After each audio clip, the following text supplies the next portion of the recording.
Hola, hola, los saludo con mucho gusto. Amigos, hermanos en Cristo, los sigo invitando para que se suscriban al canal de YouTube, nos visiten en Face en la página Evangelium Viche y que compartan con todos sus amigos y contactos. En esta ocasión quiero compartir con ustedes algo que está generando confusión, pero al mismo tiempo moda. Está generando atracción.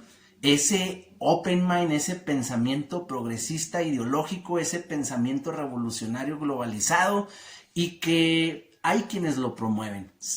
La pregunta es, ¿será lo mismo estar en la verdad a salirte de la verdad, irte a la mentira, al engaño, a doctrinas de hombres, a doctrinas que se le ocurrieron a alguien, que le dieron una embarradita de verdad y eso se promueve como tal?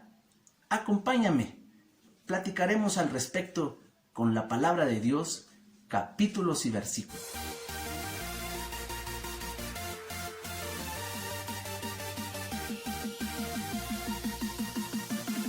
Dice la palabra de Dios en Hechos de los Apóstoles 9, versículo 4, que Pablo escuchó una voz del cielo que le decía, esto es en el momento de su conversión camino a Damasco: Saulo, Saulo, ¿por qué me persigues?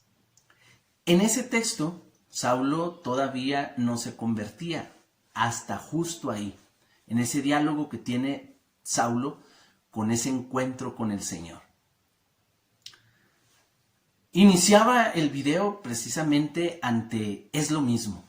Y eso muchos lo promueven y dicen, ante esta moda atrayente que se ha estado extinguiendo y filtrando, es lo mismo. Y sí, hay una parte de razón en cuanto a es lo mismo, es el mismo Dios. Pablo tenía su Dios, él era judío. Fue discípulo de Gamaliel, uno de los más eruditos maestros de su tiempo.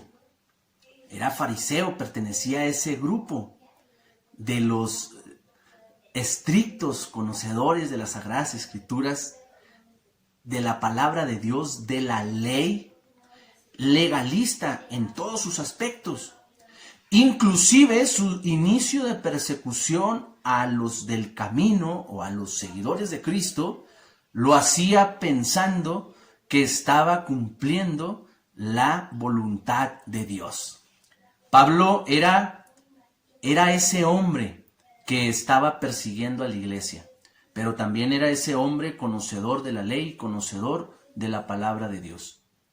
Pero también era ese hombre que acérrimamente estaba convencido que lo que estaba haciendo, persiguiendo a los del camino, era lo mejor que le podía haber pasado a una persona de su edad y de su tiempo.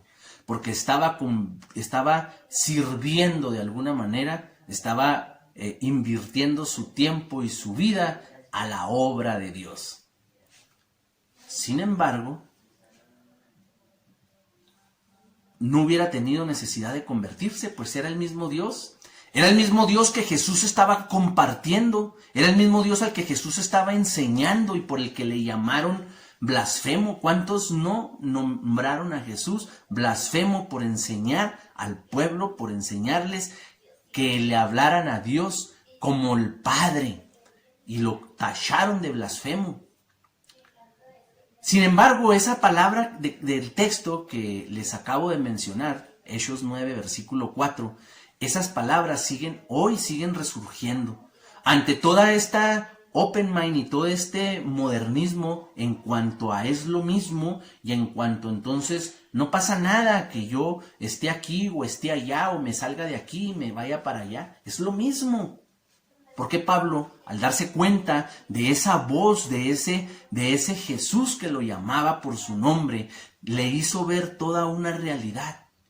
Porque entonces si es lo mismo, Pablo no hubiera tenido necesidad de renunciar lo que dejó, de retroceder, de cambiar de ruta, cambiar de bando, por decirlo de alguna manera, y hacerse a otra doctrina, a otra enseñanza nueva. En ese caso sí era nueva, no hoy. Hoy ya no es nuevo. Y no puede ser nuevo cuando te están dando embarradas. La verdad no puede ser embarrada. La verdad es la verdad, aún y con toda la diversidad de pensamiento y opinión. ¿Qué es lo que va a pasar ahí? Que mi opinión y las opiniones y los pensamientos se pueden quedar cortos ante lo que realmente es la verdad. Porque entonces aquí te refuto a ti que dices que es lo mismo. Si fuera lo mismo, Pablo no se hubiera convertido. Hubiera dicho qué suave, qué experiencia tan mística, se hubiera quedado solamente en un momento de profunda espiritualidad o de profundo misticismo y hasta ahí hubiera llegado. Sin embargo, la transformación de Pablo fue real, evidente, hasta el punto. Solo quiero que me expliques eso. ¿En qué cabeza cabe en todas las personas que a lo largo de la historia se han convertido a esta enseñanza, que han tenido esa experiencia, ese encuentro con Cristo? ¿Por qué hasta el punto de dar su vida? Si tú tienes la verdad, explícame esa realidad. ¿En qué cabeza cabe alguien renunciar a algo, convencerse, vivirlo, renunciar a su cultura, ganarse enemigos de su cultura, ganarse enemigos y crear adeptos, formar comunidades, iglesias, a costa de persecución y de su misma vida, ofreciendo su sangre a lo nuevo, aceptado, vivido y comulgado?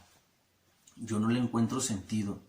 No le encuentro sentido de una persona, y no solamente de él, sino de todos los que a lo largo de la historia han pasado por este proceso de renuncia y de aceptación, que dejan algo, asimilan otro y lo viven. Pero resulta que estos que te menciono, especialmente Pablo, dejó lo que consideró que, a pesar de que lo llevaba en la sangre como de una manera estricta, legalista y de vivencia, de cultura y de forma de vida, renunciar a ello por aceptar algo que estaba siendo criticado como algo nuevo, dudoso, y que inclusive se oponía a lo que ya venían viviendo el pueblo y las mismas comunidades del tiempo.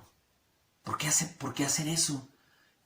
A mí no me cabría en la cabeza poder estar entonces, renunciar a una cosa de esa manera, con esa estructura, y hacer algo diferente. Para que nos demos cuenta entonces que no es lo mismo. Y Pablo nos da el ejemplo, y como Pablo hay muchos, te pudiera mencionar muchos, pero quedaría el video muy, muy largo.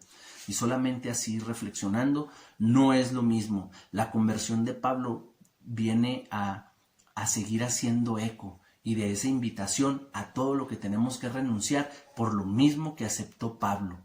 Y ese por qué me persigues sigue siendo vigente. Ese por qué me persigues sigue siendo latente en todos los rincones. ¿Por qué me persigues, católico con pensamientos protestantes? ¿Por qué me persigues, católico sin instrucción? ¿Por qué me persigues, católico que tienes esos pensamientos idealistas contrarios a los de la sana doctrina? ¿Por qué me persigues? ¿Por qué me persigues? Es la pregunta. ¿Por qué me persigues? Y todos pudiéramos caer en ese sentido de esa pregunta de Cristo en la actualidad. ¿Por qué me persigues? ¿Por qué me persigues? Pero las palabras de Cristo a Pablo en este sentido eran directas, y era un gancho al hígado a esa estructura de vida que estaba tumbando lo que Cristo había dejado, lo que Cristo estaba dejando, y que esto estaba progresando. Pero esa realidad y esa forma no cambia. Solo por cuestiones reformistas ya hemos visto cuántos han querido y se han salido y han negado. Porque todos los que están en la verdad, y ya desde los tiempos de Pablo habla de lo mismo.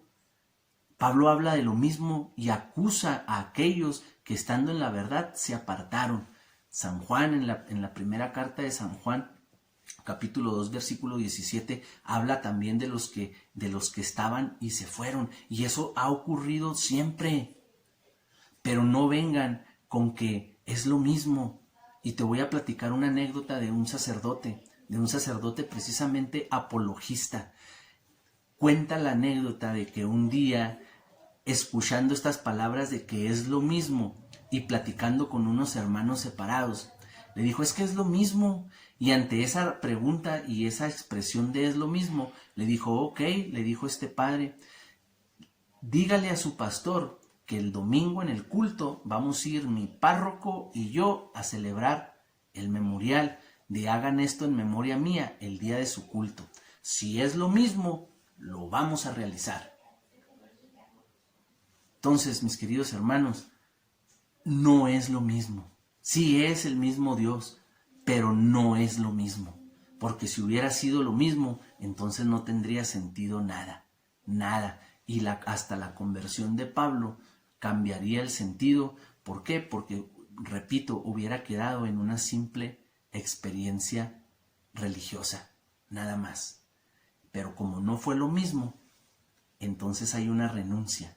Por eso la palabra de Dios en este ¿por qué me persigues? Nos cuestiona a todos y nos invita a esa renuncia también. Tenemos que renunciar lo que choca, lo que no compagina, lo que no engrana con la sana doctrina de ese Cristo que nos cuestiona.